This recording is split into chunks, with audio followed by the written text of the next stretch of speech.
पहली बात यह है कि पिलानी शिक्षा की नगरी है, मगर शिक्षा का फायदा तभी है जब आप अपने अच्छे बुरे का फैसला सोच समझ के लो। आप शिक्षित होकर भी अगर अपने अच्छे बुरे में फर्क नहीं महसूस कर पाए, आपने जिम्मेदारी से काम नहीं किया और आप दुश्मन के हाथों का खिलौना बन गए, तो आपकी शिक्षा का क्या फायदा है। और दूसरी बात मुझे यहाँ पता लगी कि हमारे लोग इस वजह से यहाँ पीछे रह गए हैं कि उनका ट्रांसफर पोस्टिंग जो नेताजी करवाते हैं वो उनके हिसाब से काम करते हैं। ये लोकतंत्र आपको इसलिए मिला था कि जो फैसले आपके खिलाफ होते थे उन फैसलों का मुंह मोड़ के आप अपने बीच के लोगों को ताकत देके विधानसभा लोकसभा में भेज के अपने पास शक्ति अर्जित करो और उस शक्ति से अपने जीवन में परिवर्तन करो। आपकी जो समस्या है उनको खत्म करने का काम करो। लेकिन मैं ये देखता हूं जहां पूरे राजस्थान में इस गठबंधन से एक ऊर्जा पैदा हुई है, सिखावटी सीकर का क्षेत्र किसी कारण से अभी पीछे है। उसका जो मैं सबसे बड़ा असर समझता हूं वो इस बात से है कि संघर्षों के साए में घनघोर जवानी पलती है और इतिहास उधर झुक जाता है जिस और जवानी चलती है। यहाँ का जो नौजवान है वो अपने पैरों पे नहीं खड़ा होना चाहता। हमारे नेता है मान्यवर काशीराम साहब, वो कहा करते थे कि दूसरों के महलों से अच्छी होती है अपनी झोपड़ी, वहां आदमी मालिक होता है। आरएलबी एसपी आपका अपना घर है, यहाँ मालिक है। कांग्रेस बीजेपी के पीछे लगोगे, चुनाव के बाद आपको घुसने नहीं देंगे दफ्तरों में।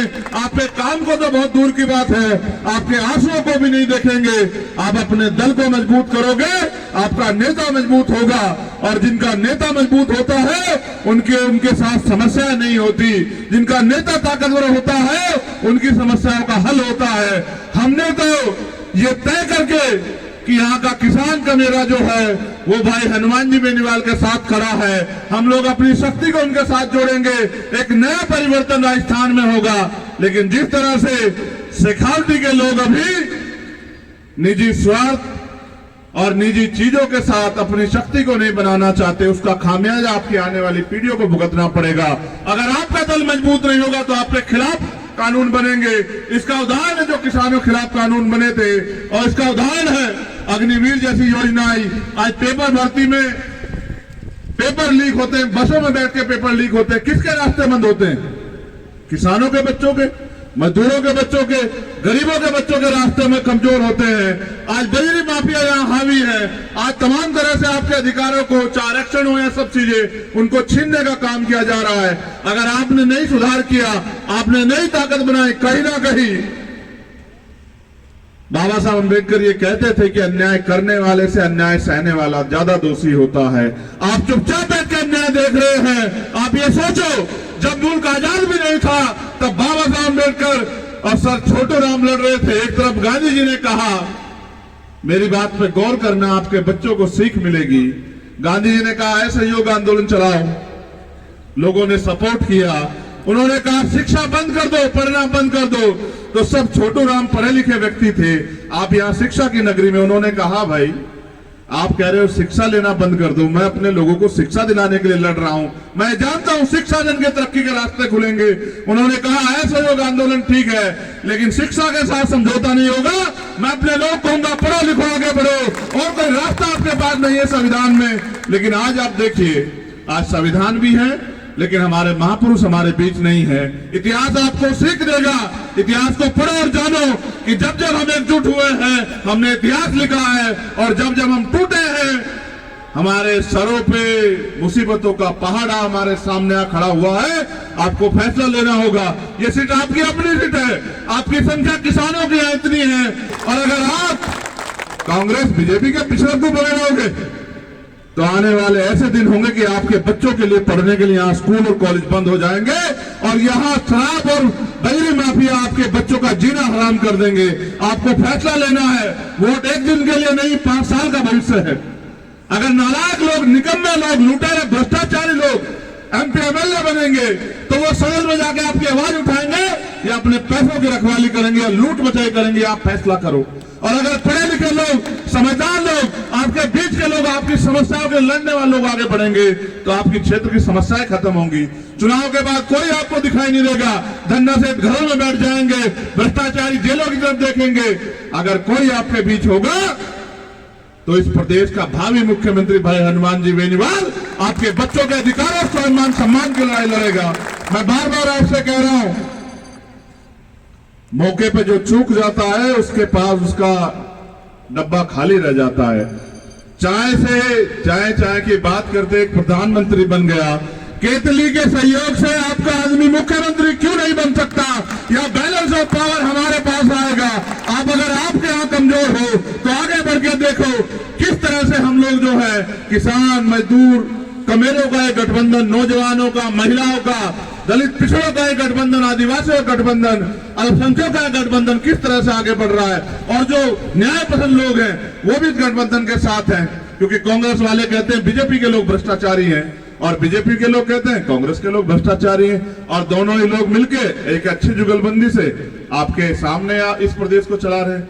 जब वोट का अधिकार आपके पास है, वोट की शक्ति आपके पास है, तो फिर उनके लोग सरकार में क्या कर रहे हैं? और जब वोट की शक्ति आपके पास है, वोट हमारा राज तुम्हारा, ये नारा भी आपने सुना होगा, तो इतनी आबादी होने के बाद भी, 1.5 लाख के लगभग होने के बाद भी अगर यहां से कोई और जीत जाए तो मुझे ये तय करना पड़ेगा कि अभी आप सोए हुए हैं। सोया हुआ और मरा हुआ एक बराबर होता है। जो जागेगा उसको अधिकार सुरक्षित रहेंगे, और जो सो जाएगा उनके अधिकार भी छिन जाएंगे और उनकी नस्लें भी देश में गुलामी करेंगी। राजस्थान क्रांति की तरह है, हर एक घर से जो है बलिदान हुआ है। किसान कमेरों ने पहले भी लड़ाई लड़ी और आगे भी उन्हें लड़ाई लड़नी है। आप फैसला करो किसको कमजोर करोगे, हनुमान जी बेनीवाल को? और उनको कमजोर करके आपके हिस्से में क्या आएगा? कौन आपकी आवाज उठाएगा? कौन आपके लिए लड़ेगा? आप अगर उन पिछड़कों के पीछे लगना चाहते हो तो लग जाओ, लेकिन ये सोचो कि जब इतिहास लिखा जाएगा तो लोग आपसे पूछेंगे नहीं कि जब हनुमान जी बेनीवाल मजबूत विकल्प आपको दे रहे थे कांग्रेस बीजेपी से मुक्त होने का, तरक्की करने का, तो आप कहां खड़े थे? थोड़े से पैसे, थोड़े से साधन, क्या आप इतने कमजोर हो गए हैं कि थोड़े से पैसे और साधन जो है आपके स्वाभिमान सम्मान समझौता करवा दें? आप याद करो इतिहास को, चाहे वो हरियाणा हो, चाहे वो जयपुर हो, किस तरह से जब जब आपने अपने अधिकारों की लड़ाई लड़ी, यही भाजपा कांग्रेस के लोगों ने आपको कुचलने का काम किया। आज अपने दुश्मनों को मजबूत करके अपने लोगों को कमजोर करोगे तो इतिहास आपको माफ नहीं करेगा। मैं अपने लोगों से कहूंगा, अपनी कीमती वोट को बिल्कुल मत चूके।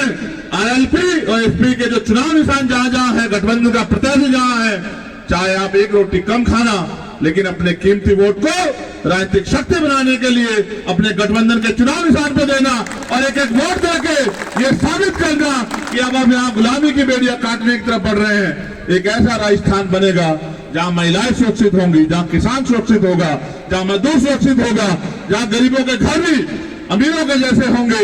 अगर आज समस्या है 70 साल के बाद, इसके जिम्मेदार कहीं ना कहीं हम और आप हैं, क्योंकि हम अपने वोट का सही प्रयोग नहीं कर रहे हैं। आपके पास मौका है, अगर चूक जाओगे तो 5 साल बाद मौका आएगा, और नहीं चूके तो इसी बार इतिहास लिखा जाएगा। जब चारों तरफ झंडा सेठ आगे बढ़ रहे हैं तो आपके पास मौका है अपने बीच के व्यक्ति को आगे बढ़ाने का। मैं आरएलपी और एएसपी भीम आर्मी के सभी साथियों का धन्यवाद दूंगा, मगर मैं उनसे यह भी अपील करूंगा कि आने वाले 7 दिन आपके भविष्य का फैसला करेंगे। चाहे तो सो जाओ और चाहे अपने भविष्य का निर्माण करो। भविष्य का निर्माण संघर्ष से होगा। आज के बाद जब यहाँ से आप वापस लौटे, हर व्यक्ति से कहें कि सुख सुविधाएं तो बाद में भी मिल जाएंगी। अगर राजनीतिक शक्ति हमारे पास हुई तो फैसला लेने की ताकत हमारे पास होगी, कानून को लागू करने की ताकत हमारे पास होगी, एमएसपी की गारंटी का कानून बनाने की ताकत हमारे पास होगी। और जब ताकत हमारे पास होगी तो हमें किसी के दरवाजे नहीं जाना पड़ेगा। इसलिए मैं आपसे अपील करूंगा, जब आप 25 तारीख को वोट डालने जाए तो अपने कीमती वोट को गठबंधन के प्रत्याशियों को देके उनको कामयाब बनाएं। और वास्तविक लोकतंत्र जो ये तय करता है कि कमजोर किसान, मजदूर, कमेरों के बेटे भी आगे बढ़े और प्रदेश के अंतिम व्यक्ति को सुख सुविधाएं मिले, उसका फैसला आप अपनी वोट की शक्ति से लें। बहन बेटियों के सम्मान की सुरक्षा करने के लिए, कमजोरों का हथियार बनने के लिए, उनकी आवाज बनने के लिए मास्टर जी को और झुंझुनू में आपके बराबर में भाई पंकज धनखड़ जी को अपनी कीमती वोट देकर उनको सफल बनाएं और ऐलान करें कि अब हम किसी के भरोसे नहीं रहेंगे। अपने घर को मजबूत करके अपने घर को ताकत देंगे और अपने बच्चों के भविष्य को सुरक्षित करेंगे। बहुत बहुत धन्यवाद।